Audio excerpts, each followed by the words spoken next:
ልጆች ለምን ያኮርፋሉ? መፍትሄውስ ምንድነው? ሰላም እንዴት ናችሁ? ሱስና እባላለሁ የልጆች አስተዳደግ ባለሙያ ነኝ።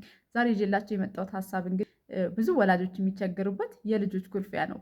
ምንድነው ምክንያቱ? እንዴትስ እንዲስተካከሉ እናግዛቸው የሚለውን ነው። ወደ ሀሳቡ ከመሄዴ በፊት ለዚህ ቻናል አዲስ ከሆናችሁ ሰብስክራይብ አድርጉና በእውቀት የተደገፈ የልጆች አስተዳደግ ይኑር። ወደ ሀሳቡ ልሂድ።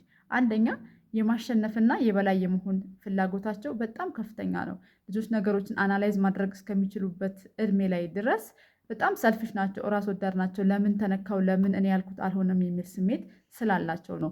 ሁለተኛው ብናገርም አይረዱኝም ከሚል ስጋት አንጻር በተለይ ስሜታቸውን እንዲገልጹ ሀሳባቸውን እንዲገልጹ እድል የማይሰጥ ወላጅ ከሆነ ያላቸው ኩርፊያን አማራጭ ያደርጋሉ ማለት ነው። ሶስተኛውና ዋናው ስሜታቸውን ሀሳባቸውን የማስረዳት ችሎታና አቅም ማጣት። ታዲያ እንዴት ይሄንን ባህሪ እንዲስተካከል እናድርገው? ከልጅነታቸው ሁለት ዋና ዋና ሀሳቦችን ላንሳላችሁ። አንደኛው ስሜታቸውን ሀሳባቸውን መግለጽ እንዲችሉ እድል መስጠት፣ ማበረታታትና ጆሯችንን መስጠት ያስፈልጋል ማለት ነው። ሁለተኛው ሁሉም ነገር እሺ እንደማይባል፣ ሁሉም ነገር እምቢ እንደማይባል ማስረዳት። እሺ የሚባል ነገር አለ፣ እምቢ የሚባል ነገር አለ። እነሱ ያሉት ነገር ብቻ ሁሌ መሆን እንደሌለበት ማሳወቅና ማስረዳት ያስፈልጋል ማለት ነው። የልጆችን መጥፎ ባህሪ ከልጅነታቸው ሼፕ ካላደረግንና ካላስተካከልናቸው ካደጉ በኋላ ከሰዎች ጋር ባላቸው ሪሌሽንሽፕ የሚቸገሩ ይሆናል ማለት ነው።